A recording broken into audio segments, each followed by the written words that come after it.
saludamos a los hermanos que están reunidos en esta sala, aula virtual. Saludamos también a los amigos, hermanos que se puedan conectar por medio de Facebook y nos estén viendo a través de Facebook, y también a los que nos verán pronto en diferido en el canal de YouTube, de la página de YouTube. Estamos como siempre una vez más los días jueves, continuando con el estudio de los mandamientos. La importancia de ir estudiando tópico tras tópico de los diferentes mandamientos, sus aplicaciones al día de hoy, la importancia al día de hoy y cómo se aplicaron correctamente en su, digamos, en su ambiente natural, en la tierra de Israel y en su época correspondiente cuando fueron dados. Todo esto es importante porque si nosotros aprendemos la Torá, aprendemos los mandamientos tal y como son, tal y como estaban escritos, no necesitamos alegorizar, no necesitamos espiritualizar las cosas, pues entenderemos que solo necesitamos la realidad que el Eterno enseñó y veremos la lógica, veremos la sabiduría escondida detrás de cada mandamiento y nos daremos cuenta que esto es algo real. No tendremos la necesidad de, como les digo, espiritualizar como muchas personas dentro de las religiones hacen tocante a estos temas, ¿no? Ok, hermanos, vamos a continuar, vamos a dar paso al estudio de esta noche. Continuamos con el estudio del templo, con los temas de los mandamientos que tienen que ver con el templo, y el día de hoy vamos a hablar de las leyes de purificación ritual, y vamos a empezar, porque hay varias leyes de esto, vamos a empezar con una de las más importantes, más icónicas, que también tiene cierto misterio, que es las leyes de la purificación de la vaca roja. Y hablaremos un poco de los cuerpos gloriosos, qué tiene que ver, cuál es la relación que hay entre este animal peculiar, la vaca roja, para Adumá, es como se llama en el hebreo, vaca roja, la para Adumá. Estaremos estudiando acerca de esto y también vamos a ver todo lo que tiene que ver en nuestro entendimiento. Permítanme un momentito. Ahí estamos, sí. Discúlpenme eso. Vamos a ver todo lo que tiene que ver con este mandamiento, cuáles son las leyes, cuáles son las regulaciones, los requisitos que tiene que cumplir este animalito, cuál es el proceso que se tiene que llevar a cabo para todo este tipo de mandamientos. Eso es lo que vamos a manejar el día de hoy. Y pues mientras los hermanos están añadiendo, damos un saludo, un fuerte abrazo a la distancia a todos los que están conectándose con esta sintonía virtual. Pues vamos a iniciar con las leyes de purificación, leyes de la vaca roja y los cuerpos gloriosos. ¿Ok? Vamos avanzando. Esta sección se encuentra en el libro de Números, el capítulo 19, Bamidbar, el libro que se llama Números en la Reina Valera, pero en hebreo se le conocía como en el desierto, porque estos mandamientos fueron dados cuando el pueblo estaba en el desierto. Todos esos 40 años que estuvieron deambulando de campamento en campamento en diferentes áreas hasta que llegaron cerca del río Jordán para poder tomar la tierra. La vaca roja, para Adumá, Números 19, comienza con estos escritos. Dice el verso 1. Yahweh habló a Moshe y Aarón diciendo. Nos damos cuenta que en primer lugar él le da este mandamiento a los líderes, al gobernante de Israel, que era Moshe, y al príncipe del pueblo, que era Aarón, el Cohen Hagadol. A ellos les habla. Hay escritos en los que usted va a notar que les dice que el Eterno habló a Moshe, y así nomás, y él tiene que comunicarle. Y hay otros, como por ejemplo el capítulo 18 del libro de Números, que dice, y el Eterno le habló a Aarón, y le da todo el reglamento del sacerdocio, Aarón. Pero esta vez, este mandamiento en específico es en conjunto, entre el pueblo y el sacerdote, y le dice, Yahweh habló a Moshe y Aarón diciendo, esta es la ordenanza, y ahí es la palabra que aparece como título de una de las parashá, Hukat, que se traduce como un decreto, una ordenanza, está bien dicho, de la cual el judaísmo hasta el día de hoy le llama como una parashá que lleva un misterio escondido. La ley de Yahweh, de la Torá de Yahweh, y habla de la Hukab, de la Torá de Yahweh. Y vamos a ver por qué es que ellos le llaman un misterio. Y dice, bueno, esta es la ordenanza o el decreto que el Eterno ha dado de la Torá de Yahweh ha prescrito, diciendo, di a los hijos de Israel, todo el pueblo tenía que tener entendido esto, que le traigan una vaca alanzana perfecta, o sea, una vaca roja perfecta. Esta vaca roja no debía tener ningún tipo de imperfección, si queremos llamarlo así, genética. No podía ser genéticamente algún cabello del animalito que no fuese rojo, si no se descalifica. Cuando dice alanzana o roja perfecta, tenía que ser perfecta en todo, su estructura, su cuerpo, su cabello, su pelaje, perdón, es la palabra. Tenía que ser completamente roja. Eso es lo que se refiere con vaca roja perfecta. Porque de defecto físico lo habla después, cuando dice en la cual no hay falta, o sea, no hay una falta física, no existe una falta física. Y todo esto tenemos que irlo comprendiendo poco a poco, porque la Torá es muy clara en estas cosas y nosotros tenemos que ir viendo cuál es, parte por parte, ir desmenuzando estos mandamientos para que podamos comprenderlos. Primero vemos que le habla a Moshe y a Aarón, va en conjunto, el líder y el sacerdote, para cumplir este mandamiento. Luego vemos que la Torá inmediatamente nos menciona acerca del mandamiento, que consigan una vaca alanzana roja perfecta, tenía que ser perfecta, y perfecta en su aspecto físico con referente a este mandamiento, a este punto que tiene que ser rojo. Y luego le dice que no haya falta, que no haya defecto. La vaca no podía tener algún tipo de defecto, ya sea congénito, o sea, de nacimiento, ni tener algún tipo de defecto que haya adquirido a lo largo de su vida. No podía hacerlo así. Ningún tipo de defecto que haya adquirido a lo largo de su vida, como un golpe que la descalifique, como algún tipo de quemadura, cualquiera de estas cosas que le ocurriría a la vaca, cualquiera de estos tipos de accidentes, golpes, quemaduras, la descalificaba. Y algo más, luego le dice, sobre la cual no se haya puesto yugo. O sea, no podías ponerla a trabajar, como la vemos en la imagen, no podía esta vaca haber trabajado, ¿ya? Por eso es que les dice, di a los hijos de Israel. ¿Por qué les dice que les enseñe a los hijos de Israel? Porque imaginemos que este es el mandamiento. Bueno, este es el mandamiento.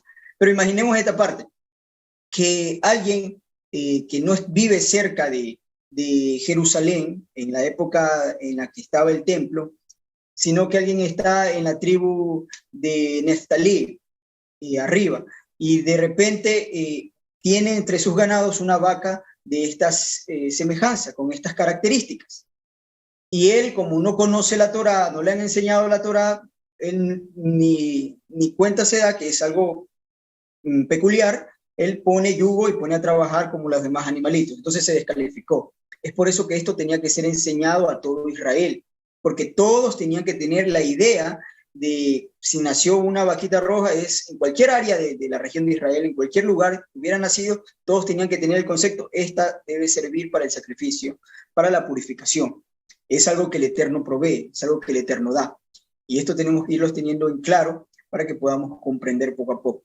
La vaca, de acuerdo a la Mishnah, debía ser comprada, de cualquier persona que la tenga, debía ser comprada por el dinero justo, pero tenía que ser el dinero del templo. Era el dinero del templo lo que pagaba a esta vaquita. Okay, por eso dice todo esto, que se le diga a Moisés Herón y que se lo mencione a los hijos de Israel. Y estas son las características, repito, una vaca roja perfecta en su color, en la cual no haya falta, que no tenga ningún defecto congénito ni adquirido a lo largo de su vida, y sobre la cual no se haya puesto yugo, no haya trabajado este animalito. ¿Ok? Vamos a ir viendo. El verso 3 dice, le diréis a Eliezer el sacerdote, y él la sacará fuera del campamento y hará degollar en su presencia. Él hará degollar en su presencia. O sea, le darán, después de que se compraba esta vaca o adquirían esta vaca, se la daban a Eliezer el sacerdote. Aquí menciona Eliezer, pese a que Aarón estaba vivo todavía. Eliezer no era el sumo sacerdote, sino Aarón. Eliezer era como el Cohen secundario, como que quisiéramos verlo como el segundo al mando, ¿no? Eliezer, porque era el hijo mayor, aunque estaba también Itamar, Eliezer era el hijo mayor de Aarón, y por lo tanto él era el segundo al mando. Entonces nos damos cuenta que este oficio no era supervisado directamente por el Cohen Hagadol, él tenía que procurar adquirir la vaca, pero el oficio era supervisado realmente por Eliezer, porque ni siquiera él era el que mataba la vaquita, pero él sí llevaba todo esto. Y vamos a ver cuál era la manera en la que el Eterno ordena. Eliezer, o el Cohen, que estaba en segundo lugar, sacaría fuera del campamento. Llevarían esta vaquita viva fuera del campamento. En los otros sacrificios usted va a ver que comúnmente se saca fuera del campamento y se queman los intestinos, la grasa, los intestinos y ciertos órganos que no, los restos de los animales y ciertos huesos de los animales se quemaban en un lugar fuera del campamento. Pero este animal se sacaba vivo, era para el sacrificio y se sacaba vivo fuera del campamento y se lo degollaba fuera, se lo degollaba fuera. El lugar cual se escogió, de acuerdo a la Mishnah, para sacrificar este animal era frente al templo, el monte de los olivos, el monte de enfrente. Está el monte Moraya, está el torrente de Sidrón, y allí quedaba el monte de los olivos, que se lo llamó así porque había muchos árboles de oliva.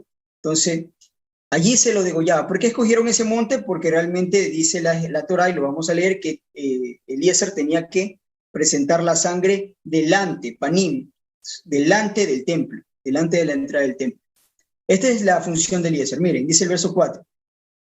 Él manda sacarlo fuera del campamento y la hace degollar. Él no degolla al animal, pero si él está supervisando y dirigiendo todo. Verso 4 dice. Adelante, hermano. Sí, no sé si lo dijiste, no estuve, pero hay que tomar en cuenta que Eliezer en este momento no es del Cohen Hagadol. Sí, sí lo mencioné, sí. Oh, ya, está bien, porque no es el Cohen Hagadol el que tiene que hacer el sacrificio. Correcto, sino, sí lo dije. No, otros Kohanim, ¿no? Sí, hermano, gracias. Porque diferencialmente en la escritura se ve un momento antes de que sea sumo sacerdote, a Eliezer se le ve haciendo este sacrificio, pero no le corresponde al sumo sacerdote. Y es el único sacrificio que se hace fuera del templo, la única vez que salen vestidos de lino los Kohanim. Claro, correcto. Sí, eso es también importante. Es porque es un servicio al Eterno. Se está haciendo un sacrificio y ellos no tenían permitido, por otra razón, salir con las vestiduras sacerdotales fuera del templo. Pero en este caso sí, en este caso porque es un servicio al Eterno.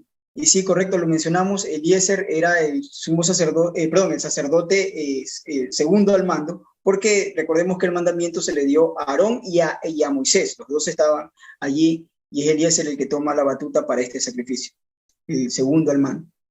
Dice, y él hará degollarlo en su presencia, y luego dice Eliezer, el sacerdote, esta sí es la función de él, tomará de la sangre con su dedo, después de haberlo degollado, la recolectaban en unos tazones de oro, y la sangre era recolectada, y él tomaría con su dedo y la rociaría delante, en la parte delantera del tabernáculo de reunión, con la sangre de ella 7 veces. 7 veces tenía que rociar la sangre.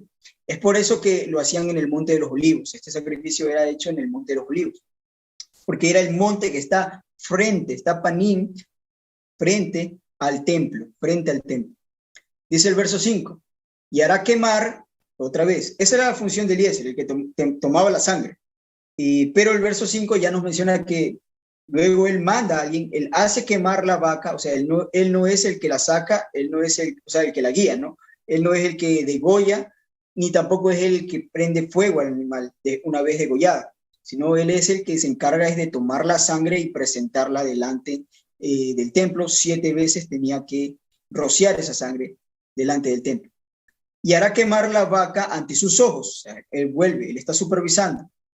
Y su cuero, su carne y su sangre con su estiércol hará quemar. Todo esto era quemado fuera del campamento, como bien se mencionó, era el único sacrificio, el único animal que se degollaba fuera del campamento, ¿no?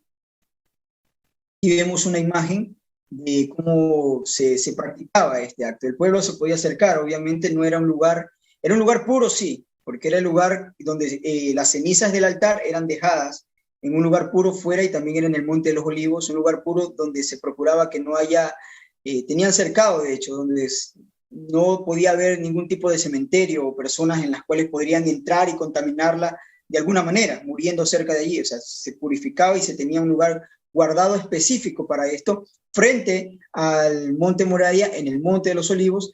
Y hay ciertas narraciones históricas que describen que se construía un puente cada vez que se hacía esto para evitar que el paso del sacerdote y de la vaca que avanzaban caminando tocase algún lugar donde hubiese algún tipo de cadáver, donde hubiera algún tipo de cadáver humano. Entonces por eso se construyó una especie de puente para que pudiera pasar el animalito junto con el sacerdote y los que lo acompañaban y con todo lo que se tenía que hacer, ¿no?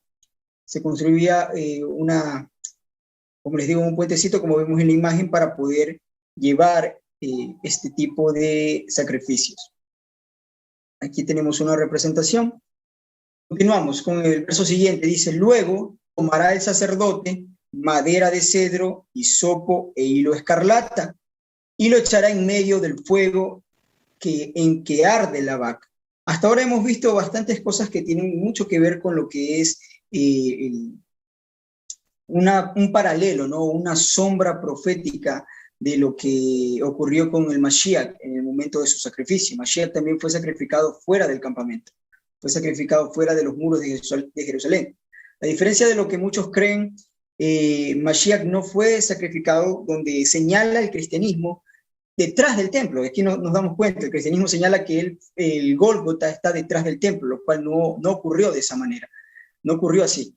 Y vemos que aquí hay otras características que aparecen en las descripciones, en las narraciones de los escritores del libro de Juan. El escritor del libro de Juan y también el libro de Lucas lo menciona, que delante de la muerte de Yeshua en el escenario había estos tres elementos. La madera de cedro, que era, obviamente, conocemos por un patrón profético, podemos decirlo así, de qué tipo de madera era el madero, valga la redundancia, donde Yeshua fue colgado. Era de cedro para que se cumpla la profecía. Le presentaron un hisopo también, e hilo carmesí. Carmesí podemos entenderlo lo rojo como con lo que lo cubrieron realmente, o la sangre mismo que tenía en todo su cuerpo, y lo cubrieron, le dieron un manto carmesí, escarlata, de hecho, describe, del cual lo cubrieron para burlarse, ¿recuerdan? Como un manto como el que se los daba a los reyes. Ese fue el manto que no lo rompieron porque era una sola pieza, no rompieron eso, el resto de sus vestiduras sí se sortearon. Y un hisopo, cuando recuerdan que él pidió que le dieran de beber porque tenía sed, levantan un hisopo con vinagre. Y aquí vemos el patrón o la imagen de cómo era este tipo de madera de cedro con el hisopo, cómo se creaba, y con el hilo carmesí que lo representaba. Todo esto se echaba al fuego. Es una de las cosas las cuales alguien dice, bueno, ¿cuál es el sentido de hacer todo esto? No tendría mucho sentido. Obviamente, este tipo de hisopos también se utilizaba cuando se producía ya el agua de purificación, y con un hisopo semejante al que vemos en la imagen era con el que se purificaba a las personas. Se purificaba a las personas, y ya vamos a ver todo eso. Pero lo interesante es ver este tipo de elementos que se presentan en relación a este sacrificio y en relación a la muerte de Yeshua, al lugar de muerte de Yeshua. No sé si hay alguna pregunta, porque estoy escuchando tal vez allí. Ya, listo, es un micrófono. Recuerden, ayúdennos con los micrófonos. Listo, hermanos, todo esto es un patrón profético. Es un patrón profético. En primer lugar, vimos que la vaca alenzana o la vaca roja tenía que cumplir ciertos requisitos, ser perfectos. Primero, genéticamente, para hablar de lo rojo, Yeshua es quien cumple realmente eso. Tenemos sus genealogías, son trazadas desde Adán, de acuerdo a Lucas, son trazadas desde Adán hasta Yeshua, 77 genealogías que son nombradas allí. Es perfecto en sus genealogías, él es el hijo de Adán. Vimos también una parte en la cual mencionaba que tenía que ser sin defecto. Yeshua, hablándolo en la forma, podríamos decirlo, legal, otros lo llamarían espiritual, era un varón perfecto con cuanto a la Torá, porque de otra manera hubiera sido descalificado. era perfecta, era sin falta, porque dice sin falta, sin ningún tipo de falta, perfecto genéticamente, cumplía el requisito, sin falta, y también vemos que dice que tenía que tener, no debía haber sido puesto yugo.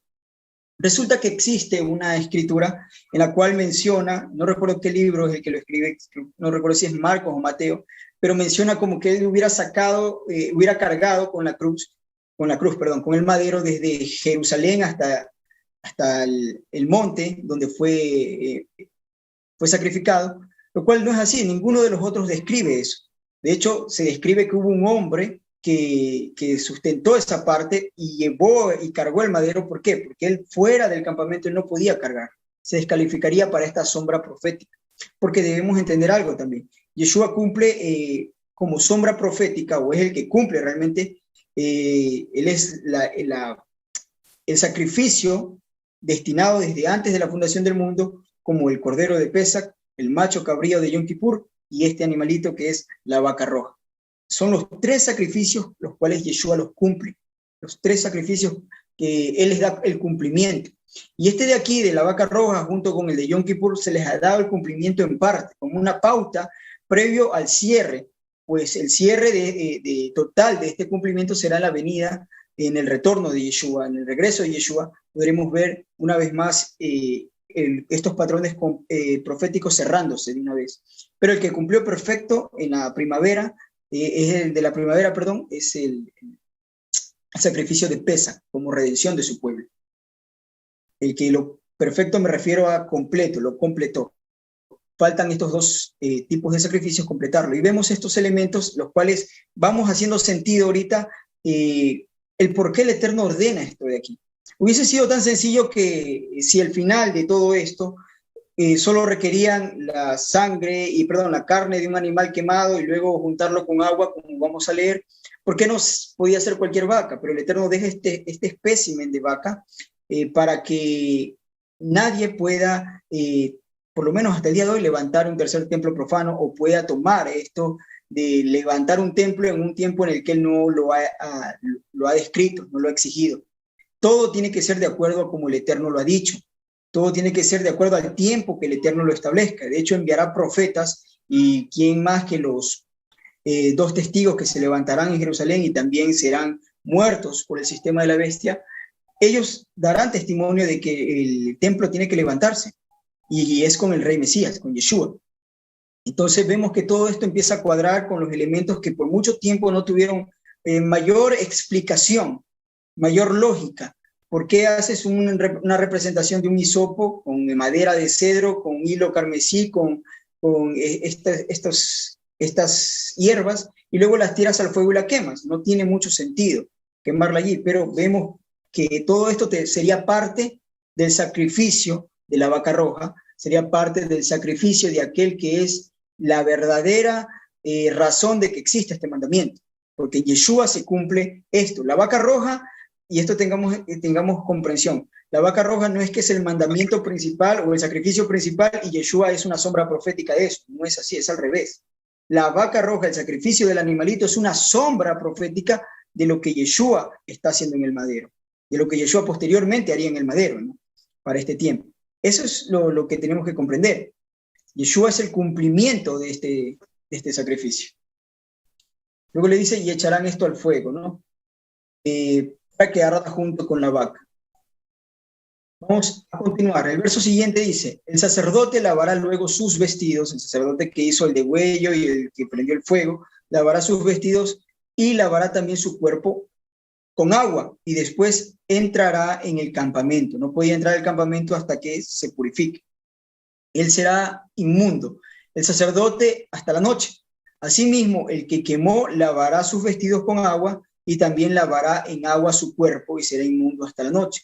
Es importante que veamos que este inmundo, lo que le llama la Reina Valera, será incompatible hasta la noche. ¿Qué significa hasta la noche? Que tenía que hacer una inmersión, tenía que bañarse, en otras palabras, para poder ingresar al campamento una vez más. Este es realmente el punto causal de por qué se le llamó a los mandamientos Jucat, porque no es solamente en este en el cual tú encuentras en la Torá esta palabra de Jucat, se le llamó algo como un mandato que no tiene mucha explicación, o no tiene mucha lógica, o no es fácil de comprenderlo con un simple razonamiento, sino que tiene algo en lo que tú dices, bueno, el Eterno lo dijo y hay que obedecerlo, pero no lo comprendes, no comprendes su propósito. Cuando vemos a Yeshua introducir en el tiempo y vemos a él haciendo el sacrificio, muchas de estas cosas empiezan a cobrar sentido. Muchos de estos elementos empiezan a tener su lógica y su propósito. Hay algunos mandamientos que son Jukim en ese tiempo, pero hoy ya no, porque ya entendemos. Es más, estas sombras proféticas recién se están entendiendo casi en el siglo XX. Estas sombras ustedes van a ver. ¿Por qué? Porque estaba extraviado el conocimiento sobre la restauración de Israel. Entonces esto se dio por basura, como dicen normalmente, hasta en el cristianismo ciertas cosas. Entonces, esto es lo antiguo, esto es lo que estuvo guardado, esta es la senda antigua. Llegar a ver sombras proféticas irreemplazables, irrepetibles, producto de un plan maravilloso, de la obra del Eterno tan perfecta que no podría ser ninguna mente prodigiosa que no sea el Eterno pudiera ser algo tan perfecto y tan encriptado para nuestro entendimiento, para la generación de la última generación, digamos. O sea, es maravilloso. Este es uno de los estudios más hermosos de toda la restauración. Este es uno de los misterios más grandes que inclusive avergüenza a los traductores de las Biblias modernas que inventaron la cargada de la cruz de Yeshua, ¿no? Porque esto desmonta fácilmente y es una sombra profética que va enlazada a muchos libros, a Zacarías, al Apocalipsis, a Deuteronomio, Levítico, el descubrimiento de Ron Wyan, todo tiene sentido, la ignorancia del cristianismo. Nadie se moleste porque nosotros estamos en contra del cristianismo, pero no en contra de nuestros hermanos que están presos y esclavos en ese sistema. Adelante, Manuel. Sí, eso es una realidad. Miren, uno de los sellos o la marca, podríamos decir así, de que algo es el Eterno es cuando están sus sombras proféticas. Lo que él ya viene anunciando, la verdad, y anuncia el final desde el principio. Él ya ha dado todo esto. De hecho, el libro de Yohanan, Juan, lo que se conoce como el Evangelio de Juan, él dice, yo les escribo esto para que ustedes sepan que Yeshua es el Mesías. Y bueno, pues entonces, ¿qué es lo que escribe él? Y cuando tú empiezas a leer el libro, te das cuenta cómo él cumple las sombras proféticas del Cordero de Pesaj, como lo señalan. Juan es el libro que le dice, él es el Cordero que quita el pecado del mundo. Tú ves que Juan es el que describe la escritura que estaba en 3 idiomas encima del madero y que hacía Yud Hei Bat Hei. Juan es el que escribe la entrada de Yeshua viniendo de Betania y entrando como el Cordero de Pesaj a Jerusalén,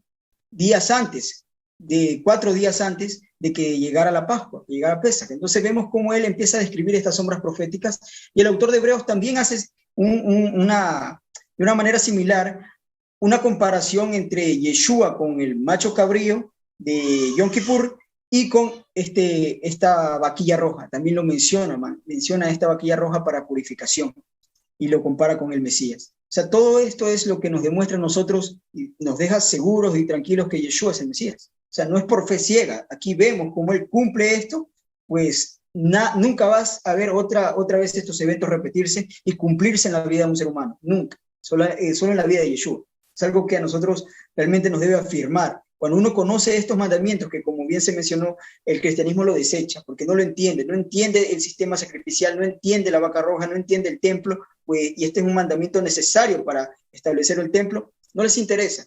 Y si llegan a algún momento en sus estudios a tocar estos capítulos y estos versículos, pues empiezan a hacer una alegoría de lo que está escrito, empiezan a hablar de emociones, de amor, y lo que no entienden lo pasan.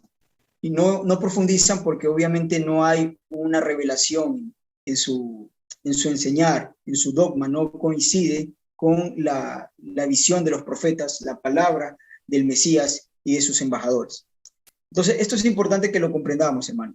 Y luego les dice que el sacerdote era el que tenía que purificarse. Miren que esta es la parte que les mencionaba yo que crea una especie de confusión a la gente. ¿Por qué? Porque es el sacerdote que está tomando el animal, que es para purificación, pero cuando hace este sacrificio se impurifica. No existe en la Escritura ningún otro sacrificio que el sacerdote haga que lo impurifique, porque el sacrificio es para purificar. De hecho, este es para purificar, pero lo impurifica, y eso es lo que se veía como una especie de jukot, juquín, perdón, esa es la palabra en plural, juquín, contaba entre ellos. Otra de estas es, por ejemplo, la que tienen que ver con mandamientos que pueden ser medio paradójicos. Uno de ellos recuerdo que leí una vez, hablando de casarse con la mujer del hermano cuando el hermano muere para darle una descendencia. Le llamaban ellos también una especie de mandamiento paradójico, perdón, porque mientras está vivo el hermano, este es un delito, pero si el hermano muere, esto se convierte en una especie de misericordia, algo justo, justicia. Entonces vemos que este mandamiento, por este tipo de purificación, es que el Eterno, las personas lo tomaban como un mandamiento extraño, que no se podía conocer. También hay algo más que podemos ver nosotros aquí en estos mandamientos. Hay algo más que también vemos nosotros aquí, que el sacerdote se impurifica. El sacerdote que maneja esto queda impuro para poder ingresar hasta que haga hasta la caída del sol. Y eso ocurre, por ejemplo, cuando vemos a los que manejaron el sacrificio de Yeshua, Roma, que fueron gestados por los saduceos, pero Roma, quien manejó la muerte y sacrificio de Yeshua, quienes fueron sus verdugos, quedan impurificados completamente. Manuelito, una cosita.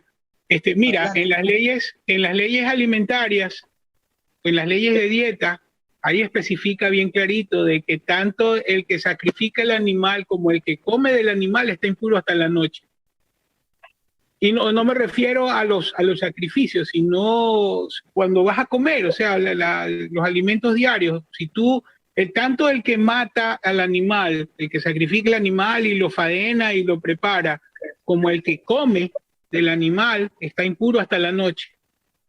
Bueno, la verdad no creo que sea el verso, tal vez lo puede citar y lo puede poner allí y al final del estudio lo discutimos, porque no recuerdo un verso que mencione eso. En las leyes alimentarias están, si no me equivoco, en Levítico 20. No, publíquelo allí y al final del estudio lo podemos tratar. Sería bueno. Una de las razones por las que tienen que purificarse los sacerdotes es porque es una sombra profética de lo que hizo el Mesías. Además, ellos están vistiendo vestiduras y han salido fuera del templo, necesitan purificación porque perdieron Kedushá. O sea, salieron del nivel de Kedushá. O sea, ¿y por qué eso? Porque la gloria del templo se pasó al Monte de los Olivos, como dice como está escrito, ¿no? Entonces ahí es una sombra profética. Y también es lo que pasó con Yeshua cuando él estaba lleno del pecado de la casa de Israel siendo inocente. Entonces tenemos que analizar todo esto. O sea, es un paralelismo perfecto que si es que un judío estuviese viendo esto, yo pienso que se iría a pensar, se iría a meditar en la obra de Yeshua y la manera como murió. Ellos no creen en Yeshua porque el cristianismo está predicando a Jesucristo Dios. Pero si vieran estas cosas, estas sombras proféticas perfectas desde la perspectiva, y eso que me imagino que Manuel ha preparado muchas de esas sombras proféticas y un paralelo perfecto con Yeshua, inclusive hasta la tumba, donde se guardan las cenizas y donde muere Yeshua, que es maravilloso. Este estudio es una delicia, hermanos, realmente, que afianza nuestro compromiso en el camino. Adelante, hermano. Listo. Entonces, hablamos de la impurificación, continuemos con el verso. Dice, Y un hombre limpio recogerá las cenizas de la vaca y las pondrá fuera del campamento en un lugar limpio.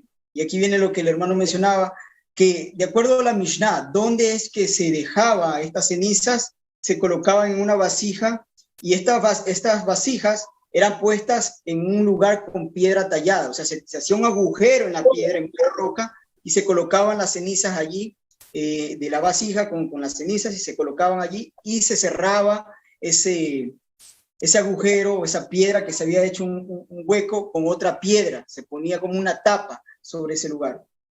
Y es exactamente lo mismo que ocurre con Yeshua. ¿Recuerdan dónde fue sepultado Yeshua? En una piedra. En una piedra que no era ni de él, sino que era de José de Arimatea, una de las personas ricas, pudientes del pueblo, y cumple también la escritura, porque está escrito en el libro de Isaías, capítulo 53, que su sepultura sería con los ricos, y vemos que fue sepultado en una tumba de ricos realmente, porque imagínense hacer un hueco en la piedra para poner un cadáver, es algo que sí se tiene que considerar una persona pudiente, ¿no? Y vemos que se cumple. Lo mismo que lo que hicieron con Yeshua se hace con estas cenizas de la vaca, exactamente lo mismo. Vemos una sombra más de los mandamientos de la Torá cumpliéndose de una manera inédita en la vida del Mesías, y en la muerte del Mesías también. Dice, y la guardará la congregación de los hijos de Israel para el agua de purificación, es una expiación. Y el que recogió las cenizas de la vaca lavará sus vestidos y será inmundo hasta la noche, y será estatuto perpetuo para los hijos de Israel y para el extranjero que mora entre ellos. Será estatuto perpetuo. Nos damos cuenta que estas cenizas tenían que ser guardadas en un lugar especial, en un lugar fuera del campamento, pero tenía que ser puesta en un lugar limpio. Coincidimos una vez más. Todo esto son sombras proféticas que nos muestran cada vez un punto más que Yeshua es el Mesías. La forma de si es el Mesías o no es primero que cumpla los requisitos establecidos por el linaje y luego que empiece a cumplir las sombras proféticas y las promesas del Eterno, que empiece a llevar al pueblo a cumplir la Torá o llevar al pueblo a cumplir en su vida y en la vida del pueblo las palabras y las promesas dadas a Abraham. Vemos ahora qué ocurre con todo esto. Se toma las cenizas, se las guarda. Ahora vamos a ver el modo de uso de este desinfectante. ¿Por qué? Porque el mandamiento es que las cenizas se mezclen con agua. Si usted quiere hacer lejía o cómo hacían jabón o lejía, un desinfectante en la antigüedad, antes de que existiera la industria, ¿cómo es que se hacía este tipo de desinfectantes? Pues era con carbón. Usted lo puede hacer en su casa. Toma cenizas, toma cenizas y lo lleva a una relación de 1:3. Una parte en 3 partes de agua, una parte de cenizas en 3 partes de agua, hace esta mezcla y eso tiene que dejarlo mínimo 2 días para que pueda crear este efecto, empieza a tomar este color. Al 7º día este color empieza a hacerse un poco más marrón, un poquito más marrón. Y no se hacía, bueno, si usted va a hacer esto, no lo haga con agua de la llave, porque eso tiene cloro y no va a funcionar. Para crear ¿cómo se llama esto? Creo que eran estos hidróxidos, este tipo de hidróxidos, estas lejías que son hidróxidos, usted necesita sal y agua. Este tipo de sal de potasio que se encuentra en las cenizas, carbonato de potasio, se encuentra en las cenizas, más agua, y usted puede crear esta lejía. Ahora, ¿qué es lo interesante de todo esto? Que en la realidad, para poder crear esta lejía, usted tiene que dejar reposar la solución por 2 días, por lo menos, para que empiece a hacer su efecto o su acción desinfectante. Y resulta que el mandamiento dice que después de el contacto con un muerto se empieza a hacer este ritual, tiene que ser bañado la persona o rociado al 3er día y al 7º día, cumpliendo perfectamente con la ciencia, va de acuerdo a la ciencia este mandamiento. Esto se hacía con agua de lluvia porque no tenía muchos metales pesados o también con agua corriente, o sea, agua de río, de un río o una laguna, perdón, agua que esté corriendo, no estancada, sino agua que esté corriendo. Ok, vamos a continuar con este mandamiento y vamos a ver esta acción desinfectante del mandamiento, porque es para purificación por los muertos. ¿Para qué se hacía todo esto que estamos leyendo? Para purificar al pueblo que ha tenido contacto con algún muerto, un desinfectante. Así como si usted fuese algún médico y le toca tocar un cadáver, pues entonces, ¿qué es lo que va a proceder a hacer? Desinfectar sus manos con una lejía. Y obviamente la que usted tiene cerca es el jabón, que es una lejía. Continuamos, el verso dice, y el que tocar el cadáver de cualquier persona será inmundo 7 días. ¿Por qué dice 7 días? Y aquí viene a describir, no significa que hoy en día yo toco un cadáver y soy purificado después de 7 días. No, no. Dice 7 días hablando de este mandamiento, porque 7 días dura la purificación con este mandamiento. Si usted toca hoy un cadáver y no existe esta agua de purificación, pues seremos inmundos hasta que nos purifiquemos con esto. Pero ¿qué es la palabra inmundo aquí? Es incompatible con el templo. Y es lo que tenemos que entender, que es esta frase o esta palabra inmundo, incompatible, no es que de alguna manera una persona está en pecado, por si acaso, no significa eso, no significa que está puesto en un tipo de estado, ¿cómo decirlo? Un estado negativo. Como de maldición, como una maldición. Esa es la palabra, un estado de maldición a los ojos del Eterno, no es eso. Es que está inhábil para poder entrar a un lugar sagrado, un lugar kadosh. Porque usted podía estar, digamos, como toda persona, tratar a un familiar que ha muerto y tiene que hacer todo el proceso de entierro, y es normal, o sea, son cosas naturales y normales. No es algo malo estar en ese estado. No existe una creencia de que esto es pecaminoso de alguna manera. Es un estado natural, pero para ascender, para subir al lugar en el cual el Eterno ha descrito como su trono, el asiento de él, o el lugar donde él posa la planta de sus pies, que es aquí, entonces se necesita un nivel de purificación, se necesita una purificación para subir a un nivel superior. Es necesario que todo lo que haya tenido contacto con la muerte o con algún muerto, y ya vamos a leer cuáles son estas condiciones, se necesita este tipo de purificación. Las otras impurificaciones, que las vamos a ver la semana que viene, si así el Eterno lo permite, pues tienen que ver con haber tocado algún reptil muerto o haber, por A o B motivo, haberse contaminado tal vez con la sangre de las mujeres de un momento con su menstruación. Todas estas cosas lo hacen inhábil, pero una vez que hay purificación a la caída de la noche, o sea, un baño a la caída de la noche, eran actos nuevos nuevamente para entrar al templo. Pero con este mandamiento nos damos cuenta que la muerte es algo que se necesita algo superior para purificarlo. Se necesita una purificación de un nivel más elevado que solamente un baño ritual. Y todas estas son cosas que el Eterno deja establecido como candados para poder presentar todo a su tiempo, para que el hombre no tome y diga voy a hacerlo como yo quiera y cuando yo quiera y el Eterno está con nosotros. No, el Eterno dispone todo esto y encierra todo esto para que sea en el tiempo en el que Él ha establecido. Entonces, continuamos. El verso 12 dice lo siguiente. Al tercer día se purificará con aquella agua y al séptimo día será limpio. Si al tercer día no se purificare, no será limpio al séptimo día. Miren que hay dos elementos que se necesitan para esta purificación.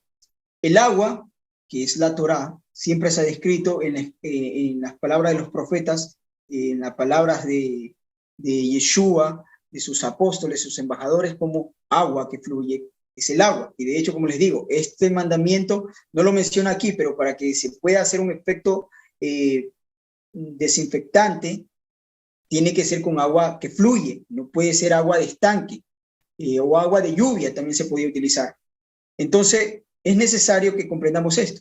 Está el agua y está las cenizas de la vaca, el sacrificio de la vaca. Y Yeshua es, en representación, esta vaca. Para Adumá, esta vaca roja, es Yeshua. Necesitamos la Torá, que es el agua, y necesitamos la vaca. ¿Por qué hacemos esta relación, que es Yeshua? ¿Por qué hacemos esta relación? Porque aquí habla del tercer día y el séptimo día. La relación aún o se presenta cada vez más con mayor sentido. Al tercer día fue dada la Torá. Tercer día hablamos del tercer milenio. Vemos que Adán el primer milenio, Abraham el segundo milenio, Moshe con la Torá en el tercer milenio. Y de allí vemos el séptimo milenio es la venida de Yeshua.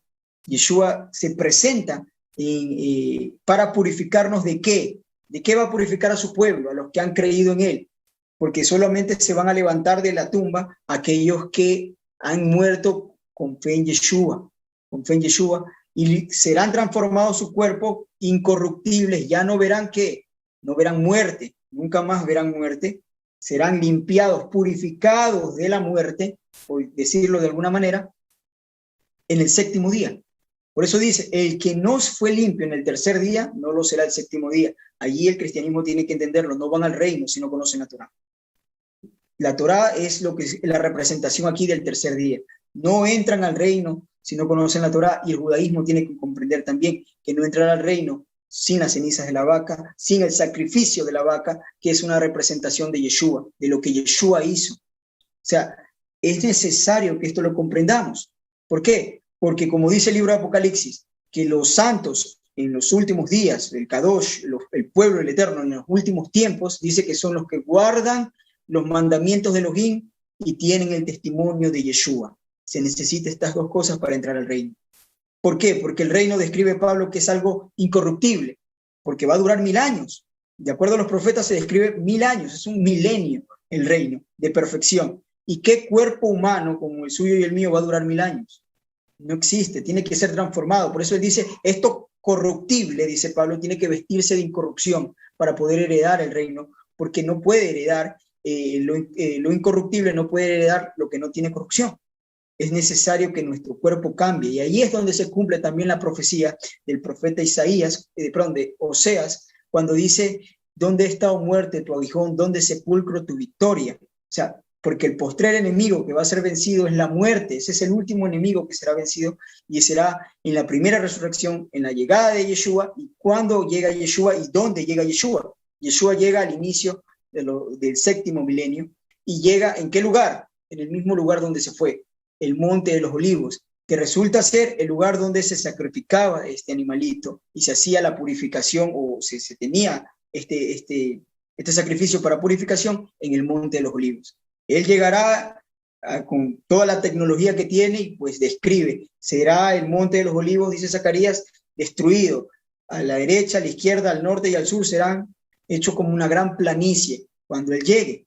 Y él llega a la tierra, llega con guerra, llega como rey y manda a sus ángeles a llamar y a buscar y recoger en las 4 esquinas del mundo a todos sus escogidos, a todo el pueblo de Israel, para reunirlos en el reino, que es lo que él va a venir a establecer a través de la guerra, recuperar la tierra, recuperar lo que le pertenece por herencia dada a Abraham. Porque ese sacrificio de animales que Abraham hizo, de los terneras de 1 año, de los palominos, del cordero y el macho cabrío que sacrificaron, y él pasó en un camino, tiene que cumplirse, es un pacto. Él viene a reclamar ese pacto. El pacto de la tierra, desde el Éufrates hasta el Nilo, es de los hijos de Israel, y él viene con el derecho que el Eterno le da. Pues Abraham le preguntó, ¿se acuerdan que le dijo, ¿en qué yo voy a conocer que le he de heredar? Es como decir, ¿cuál es mi garantía para reclamar esta tierra?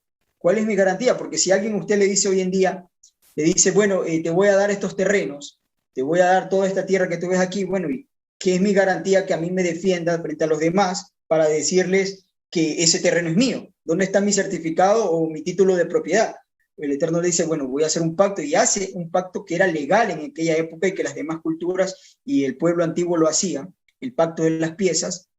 Y ese es el título o el certificado de que el Eterno le dice, esta tierra te la voy a dar, la propiedad. Y Yeshua, en base a ese sacrificio, en base a ese pacto, él viene a reclamar esa tierra. Y será a través de sus ángeles, porque no vendrá solo, vendrá con un ejército y el pueblo del Eterno, los que 144,000 que también estarán a la disposición de Yeshua para ser usados como él disponga en este tiempo de guerra, porque es a través de las guerras, describe Apocalipsis 19, que él vencerá a los ejércitos de este hombre, si se puede llamar de alguna manera, pues se describe más como un animal, una bestia, porque será de esa manera, ¿quién se opondrá a Yeshua? Y vemos que los cadáveres de todas estas personas, de todos estos que se levantaron para la batalla contra Jerusalén, estarán tirados sobre el campo, sobre las tierras, en la tierra de Israel, y dice Jeremías que estarán siendo sus cadáveres enterrados y purificado la tierra durante 7 meses. Durante 7 meses será purificada la tierra. Y habrá muerte. Y habrá muchas personas que estarán allí y habrán peleado y tendrán este tipo de contacto con los muertos. Entonces, necesitamos esta vaquilla roja aproximadamente, si calculamos nosotros, unos 2 años y 5 meses debe nacer este animalito previo a la venida de Yeshua. Entonces, todas estas cosas nos va mostrando. ¿Por qué? Porque si nosotros entendemos que la tierra va a estar purificada por 7 meses, pues entonces necesitamos este tipo de purificación. A esto se refiere, purificación con los muertos, porque el templo no se podría levantar con, digamos, sacerdotes que hayan peleado en la batalla y hayan tocado algún tipo de muerte. De hecho, en el capítulo 30 del libro de Números, usted puede ver la primera vez que hacen este sacrificio de la vaca roja y cómo purifican. Y es cuando el ejército del Eterno pelea contra el ejército de Madián, contra el ejército de los madianitas fueron, sí, correcto, los madianitas. Entonces vemos este tipo de purificación y luego nos habla de una purificación de las cosas que se podían, del botín, ¿no? Nos habla del botín y nos dice que las cosas que se podían resistir al fuego se purificaban en fuego y las otras en agua. Y es lo mismo que nos habla Shaul en el capítulo 3 del libro de Corintios cuando nos dice que la recompensa, vuestras obras serán pasadas por fuego y en lo que resista al fuego va a ser lo que permanezca. Y entonces nos damos cuenta nosotros que una vez más es una alusión a los tiempos finales, a la venida de Yeshua, porque cuando Él viene, vendrá con recompensa. Hay que acotar también que han existido 9 o 10 vacas rojas a través de la historia. Es decir, ¿qué es lo que sucede? No era un sacrificio muy común, era muy especial, porque la ceniza duraba mucho tiempo.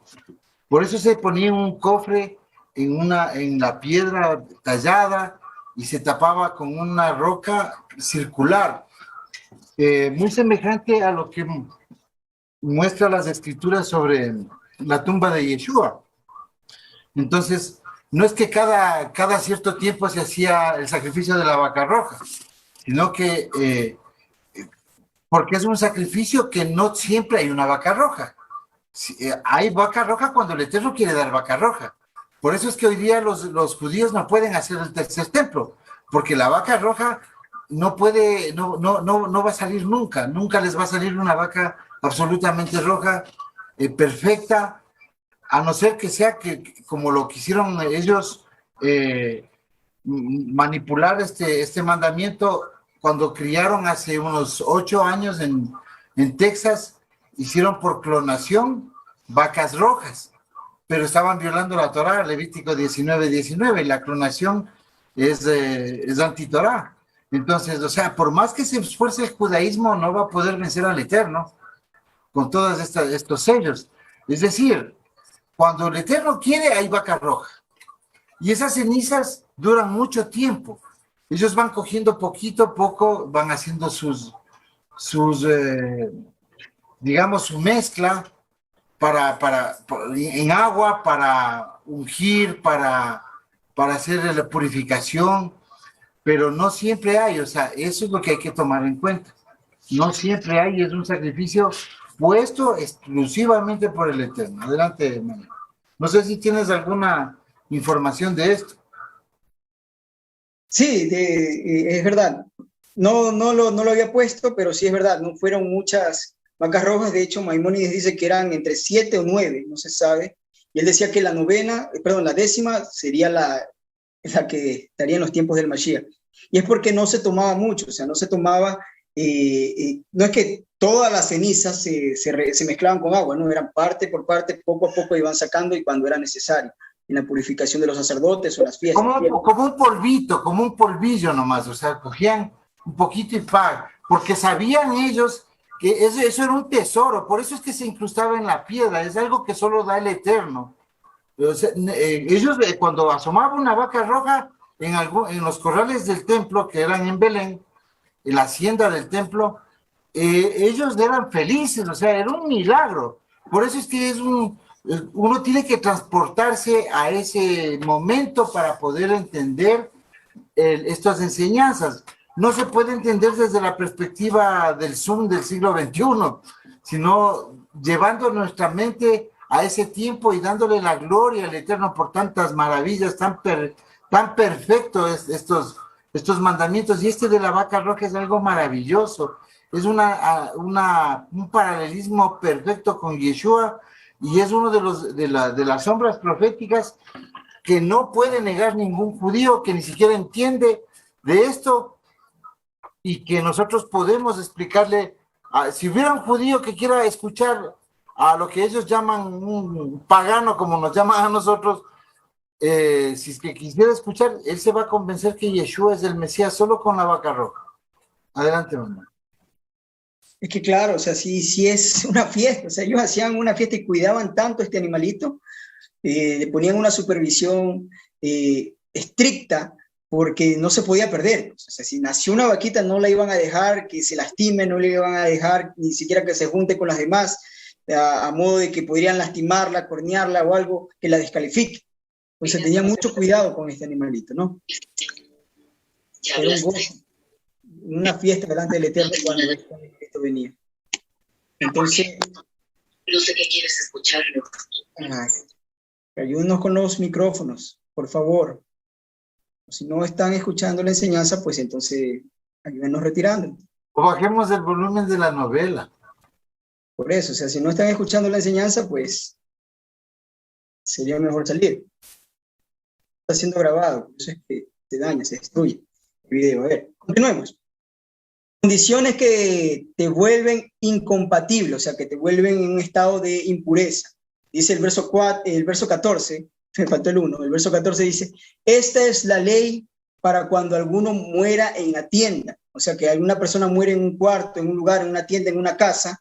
Dice, cualquiera que entre a la tienda y todos los que estén con él o con ella será inmundo 7 días. O sea, 7 días, vuelvo y repito, está hablando del sacrificio. Si una persona muere en un lugar, o sea, si esa persona ha muerto en ese lugar, todo el que entre a esa casa será inmundo. Y luego dice, y toda vasija abierta cuya tapa no esté bien ajustada será inmundo.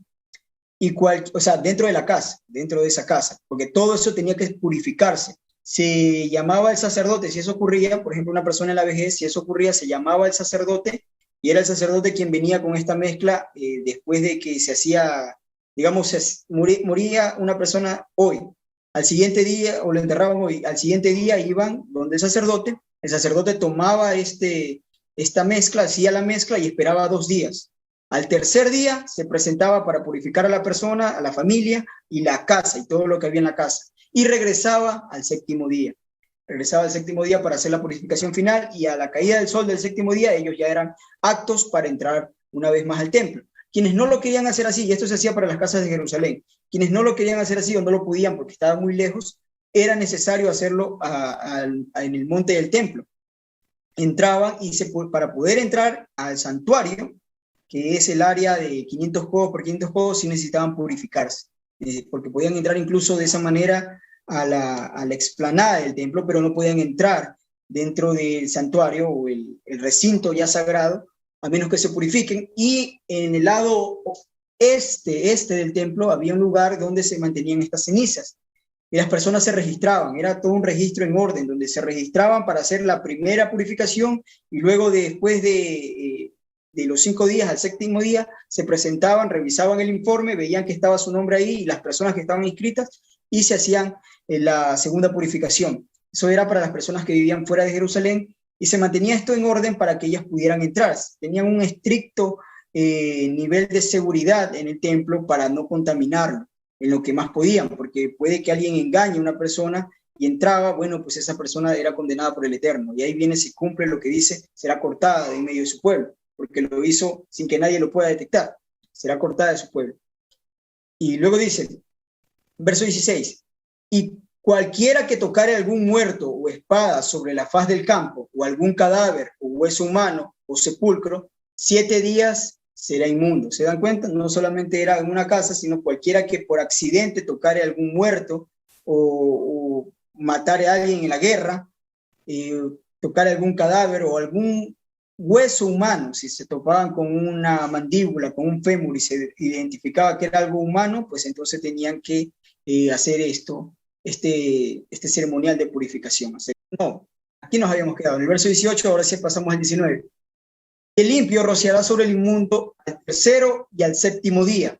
Es lo que les explicaba, no sé si lo alcanzaron a escuchar, pero voy a repetir esta parte de una manera muy breve, que la persona se solicitaba al sacerdote, y el primer día, ¿cuándo se empieza a contar? Cuando se preparaba las aguas, ese era el primer día, y científicamente se dejaba esperar 2 días para que tome su acción desinfectante, y ahí venía el tercer día, se hacía la purificación, y al séptimo día era la postrera o última purificación, y a la caída del sol del séptimo día era donde se hacían puros o entraban a un estado o un nivel listo, apto para poder ingresar por las puertas del templo. Aquí tenemos las cenizas y aquí tenemos una imagen de una agüita con las cenizas. Obviamente no es de una vaquita roja, pero es una lejía de ceniza al tercer día, y así es como queda el séptimo día, ¿no? Ok, continuemos. Dice, y cuando haya purificado el día séptimo, él lavará luego sus vestidos y asimismo se lavará con agua y será limpio a la noche. Verso 20. Y el que fuera inmundo no se purificará. La tal persona será cortada de entre la congregación por cuanto contaminó el tabernáculo de Yahweh. No fue rociada sobre el agua de purificación, es inmundo. ¿Se dan cuenta? Cuando ustedes ven esta frase, esta frase de será cortada, aquella persona tiene mucho que ver con transgresiones las cuales se hacen ocultos, ¿no? Porque solo la persona es la única que tiene el conocimiento de decir si me purifiqué o no.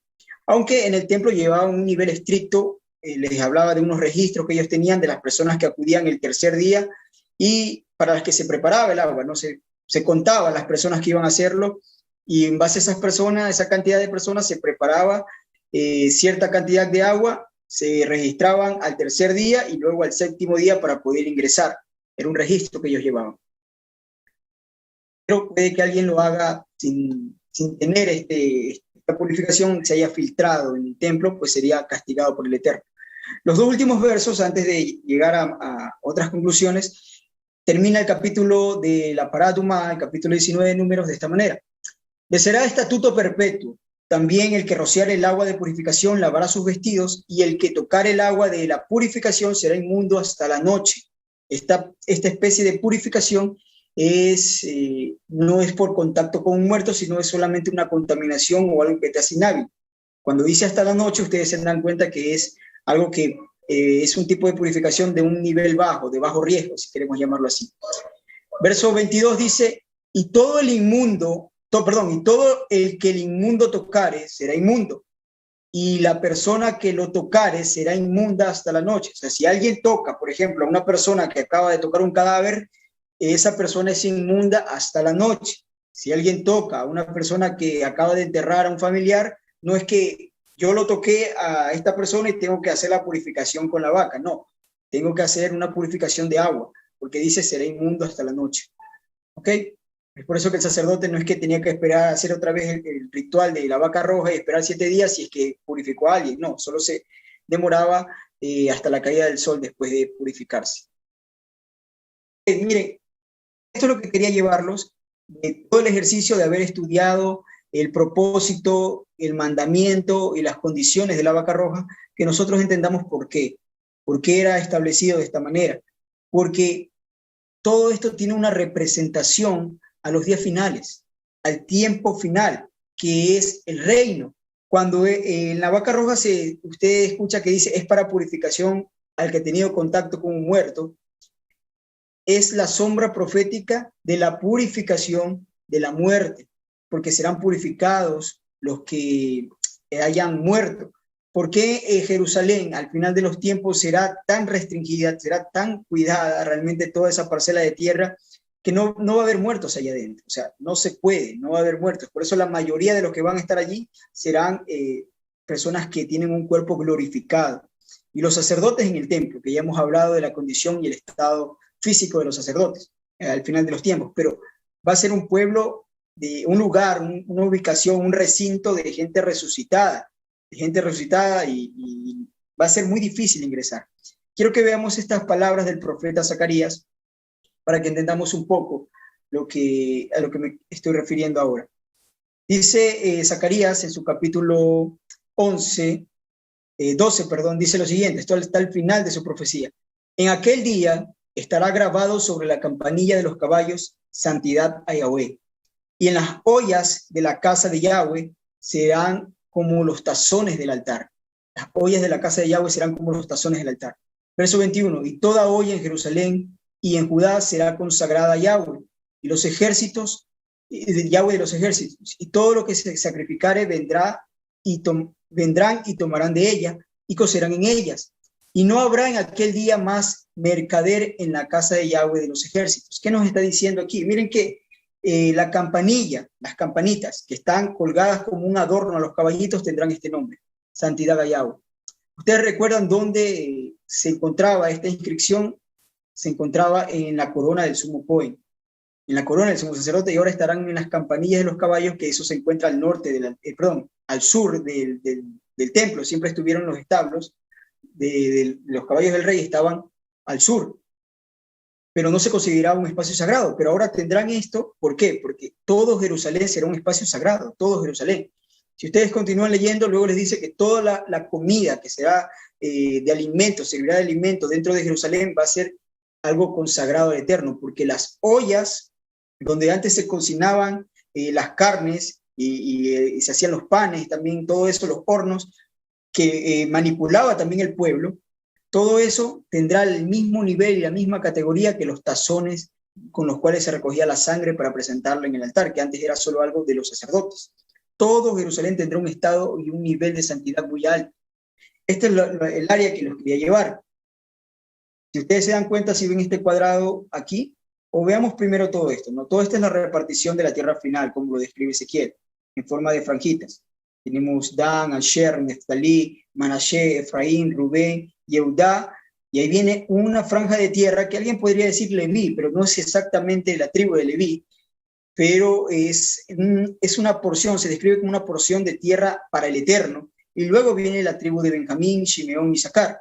Si usted se acuerda, el templo estaba ubicado en la tierra de Benjamín, no estaba ubicado en la tierra de Judá, estaba en Benjamín, pero esta repartición de tierra tiene un pedazo de tierra, una porción de tierra, una franja añadida. Este cuadrado que ustedes ven aquí es este cuadrado que vemos acá. Y este cuadrado es de 67.5 kilómetros de cada uno de sus lados. Y está dividido en tres partes. La porción de los levitas, que es de 67.5 kilómetros por 27 kilómetros. Y una área similar es la porción de los sacerdotes, hijos de Sadoc, 67.5 kilómetros por 27 kilómetros. Y aquí tenemos la ciudad de Jerusalén en una parte más pequeña, un rectángulo más pequeño. Es la ciudad de Jerusalén, que es de 12.15 kilómetros por 12.15 kilómetros, que es el cuadrado, un área de 147 kilómetros cuadrados, más o menos. Nos damos cuenta que esta es la ciudad, el templo estará aquí, pero nadie podrá entrar en ningún lugar ni podrá poner un pie de esta tierra si no tiene este tipo primero de purificación por la vaca roja, y si no tiene, peor, entrará al templo si no tiene este tipo de purificación de alto nivel. Muchos de ellos, que serán aquellos de los resucitados, podrán entrar y salir sin ningún problema a esta tierra en el momento de las fiestas, porque cumplen con esta condición. De alguna manera fueron purificados al séptimo día de la muerte. Fueron purificados de la muerte porque sus cuerpos ya no verán muerte, ya no verán contaminación ni corrupción. Esto es importante que lo comprendamos para que tengamos la idea más clara de este UCAT, de este decreto que parecía no tener sentido, que parecía no tener una explicación. Cada vez más entendemos por qué tercer día, por qué séptimo día, porque nadie entrará a Jerusalén si esto no ocurre, si esta purificación de la vaca roja, entiéndase Yeshua, su sacrificio, más el agua, que es la Torá, nos puede acceder o dar paso al reino, nos daría paso al reino. ¿Ok? quiero que leamos una entrevista que la agencia EFA tiene con Rabino Richman para que entendamos en qué tiempo estamos viviendo. Y Richman era el que hasta el 2019 era el rabino encargado del Instituto del Templo. Él era el que estaba a la cabeza y se lo consideraba como el próximo sumo sacerdote de un tercer templo. Sabemos que si no hay esta vaquilla roja, por lo tanto no pueden levantar de ninguna manera un templo que sea agradable al Eterno. Y puede que sea esto uno de los patrones de que ellos consideren y los detienen. Por eso vamos a ver en la entrevista que él tiene que buscan acelerar esto. De alguna manera que dicen ellos, no se lo vamos a dejar al Eterno, sino lo vamos a hacer nosotros. Es la manera en que él lo expresa. Al que entiende lo que dice, va a comprender que es eso lo que él dice. Y veamos, esta entrevista ocurrió en el despacho de él, allá en Jerusalén, y decía lo siguiente. Vamos a ver, entre otras cosas, lo que la agencia EFA escribe. El hallazgo del 2014 en Estados Unidos se encontró, como bien lo decía el hermano, en Texas, un ejemplar de Rex Angus, que es el nombre o el tipo de la vaca lanzana o la vaca roja, es el nombre científico de la vaca. Un ejemplar de Rex Angus de perfecto pelambre rojizo, su pelaje, despertó las esperanzas de este y otros grupos mesiánicos, aunque en distintas partes del mundo hay especies que en un principio responden a las exigencias bíblicas, entre ellas que no tengan siquiera 2 pelos de otro color. Rodeado de libros y con la bandera de Israel en sus espaldas, Richman recuerda, no obstante, que no toda vaca roja cumple con los requisitos mencionados y que aún así no podrá traer al animal por impedimentos legales y de información. Para ello, se han abocado en un proyecto de crianza para el que ya se ha recogido más de $30,000 en donaciones y que consistiría en implantar embriones de esta especie americana en vacas locales, hasta obtener de ellas una ternera perfecta que a los 2 años pueda servir para purificar al pueblo de Israel con sus cenizas. ¿Qué es lo que están haciendo ellos? Lo que hacen los ganaderos para tener vacas con mayor musculatura. Y a veces, bueno, ellos lo hacen más práctica y toman a diferentes sementales y los mezclan. Pero ya ellos aquí están haciendo no un apareamiento, sino que están haciendo una modificación genética. Están implantando embriones, o sea, están ya separando la cadena genética que da estas características de un pelaje rojizo, la cortan y separan esta cadena, hacen algo similar a lo que hace la supuesta vacuna de hoy en día, la implantan en manera de ARN mensajero para que en el embrión dé lugar a este color rojizo. O sea, es una mezcla genética, una manipulación genética lo que están haciendo. Richman, el autor de una docena de libros sobre los rituales del tercer templo, explica que, a diferencia de la ultraortodoxia, o sea, el pensamiento ultraortodoxo más tradicional, que deja en exclusivas a manos de Dios o del Creador la llegada del Mesías, el instituto cree en una política más activa, porque la ordenanza de la Biblia era para los seres humanos. O sea, las personas ultraortodoxas, incluso los que están en contra del sionismo, por esta misma razón ellos dicen, es el Eterno que tiene que hacer esto, es el Eterno que tiene que enviar al Mesías, es el Eterno el que tiene que levantar una vaca roja, pero ellos dicen, no, vamos a hacerlo nosotros, vamos a apurar las cosas, vamos a movernos nosotros. Muy similar en el estilo de Sarai, cuando tomó a Agar para darle a Abraham, creando al hijo de la promesa, pero no era el hijo de la promesa, sino que trajeron esclavitud. Continúa diciendo Richman, Dios nos ha dado órdenes para cumplirlas, y lo hacía para que nosotros la cumpliéramos. Algunas tienen lógica humana y otras no. Obviamente él no conoce de Yeshua ni el Mesías, por eso no entiende lo que ustedes y nosotros hemos entendido en estos años, en estos tiempos, del concepto de la vaca roja y cómo armoniza con la muerte de Yeshua y con las profecías que están por venir referente al Mesías y la purificación de los cuerpos. Explica sobre unas iniciativas que el resto de los ultraortodoxia llega a ver como con recelo, o sea, no estamos de acuerdo con eso, con lo que ellos están haciendo. Al hilo de esta política sostiene que a la espera de 2000 años para hallar una vaca rojiza puede ser el resultado con la ayuda de la ciencia, dicen, la ayuda de la ciencia para poder tener este animalito, porque en 2000 años no ha aparecido, y si ha aparecido, no ha sido avistada por alguien que conozca el mandamiento y la ha utilizado para carga. De la misma forma... No están los levitas son los que... Primero que en Belén es donde están los corrales del templo, y este momento Belén está en manos de los musulmanes. Por eso es que no pueden ni nacer el Mesías que ellos tanto quieren, porque está profetizado. Entonces... de Estados Unidos. Claro, o sea, hay unas vaquitas que quieren hacer en otro país, eso no funciona. Con el Eterno no funciona de esa manera. Y los levitas hoy no están hechos cargos ni de los terrenos, ni están levitas visibles. Existen levitas y los pura sangre, pero nosotros no sabemos quién son. Las pruebas de ADN, el haplogrupo ese con el que identifican el gen Cohen, que ha inventado la ciencia, no es exacto ni al 50%. Por lo tanto, no puede calificar con ese porcentaje de probabilidades para ser un levita calificado para hacerlo para el templo. Además, no se puede establecer la línea de Sadoc, porque ya para el tercer templo tiene que ser solo la línea de Sadoc, y se vuelve más difícil escudriñar eso con la ciencia. O sea, el Eterno tiene el control del mundo, tiene el control de su plan. Aquí todo el que quiera romper el plan del Eterno se va a morir, y eso ya sabemos nosotros. Por eso es que hay que ser entendidos para no ser contrarios, para no ser rebeldes a este mensaje, especialmente el mensaje del templo, de entender que va a haber un tercer templo. Cuando alguien entiende que va a haber un tercer templo, ya entiende circuncisión, entiende los nombres correctos, entiende que el mensaje verdadero de las buenas noticias de un reino. Si no estamos navegando en el evangelio cristiano de idas al cielo, con viajes al infierno, con ataduras, desataduras, con declaraciones, con poder, con riqueza, con romance, y todo lo que no existe, lo que ha tenido confundido al mundo en estos 2000 años de apostasía, es el cristianismo.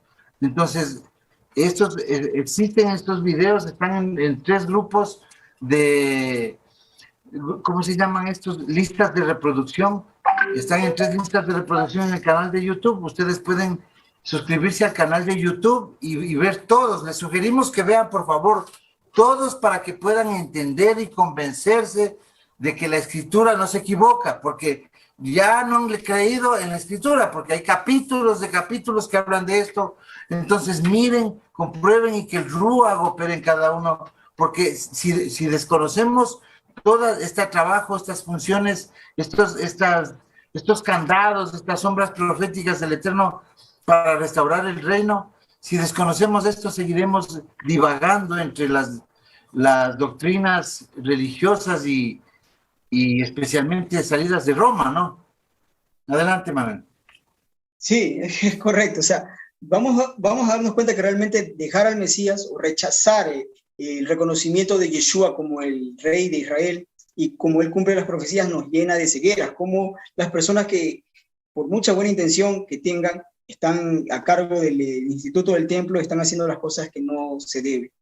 Como lo vemos, él dice, bueno, la ciencia nos tiene que ayudar y vamos a hacerlo de esta manera, porque en 2000 años no ha venido, y pues hagámoslo como nosotros creemos. Terminamos con este escrito para poder cerrar. Dice, y él menciona, voy a leer el párrafo, dice, el hilo de esta política sostiene que la espera de 2000 años para hallar una vaca rojiza puede ser resultado con la ayuda de la ciencia. De la misma forma, dice él, que en el pasado han buscado y han recuperado especies animales y vegetales para dar vida a los colores y fibras del ropaje de los sacerdotes. El objetivo ahora de este grupo es definir los protocolos para la estricta crianza de estas terneras de acuerdo a la ley religiosa judía, halajá, describe este editorial, y dar con los ganaderos que puedan ayudar en el nacimiento de la anhelada vaca rojiza. Nos damos cuenta que con el Eterno no podemos ser medias tintas, no podemos ser parcial en unas cosas, queremos ser estrictos y en otras que no nos convienen, pues no, tenemos que hacerlo como él lo ha dicho, y es admirable y vamos por esa línea también del pensamiento que tienen los ultraortodoxos en cuanto a que es el Eterno quien tiene que dar a la vaca roja. Y es un candado que él ha puesto, por lo cual no se puede presentar un animalito para el sacrificio que haya sido manipulado genéticamente. Porque tomar los caracteres y los cromosomas de un animal específico para querer ponerlo en embriones de otro animal y tomar esa cadena de ADN para querer que el otro animal ahora nazca, que predeterminadamente no lo era y ahora nazca con cabello rojo, pues entonces es una manipulación genética, es algo que el Eterno no ha provisto, y si lo llegan a hacer ellos, estén por seguros que habrá muchos de los escogidos que estarán aplaudiendo, pero los entendidos defenderán este camino y dirán no, de esa manera no es. Pues entonces terminamos, hermanos.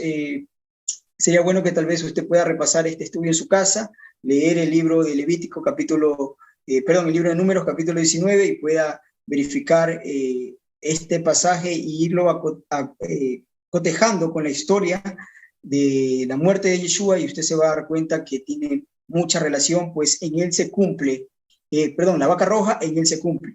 Es de esa manera que tenemos que verlo. Yeshua es el sacrificio de la vaca roja, y hemos visto hasta ahora solo sombras de lo que tenía que ocurrir, de lo que tenía que pasar, que era la muerte y resurrección del Mesías.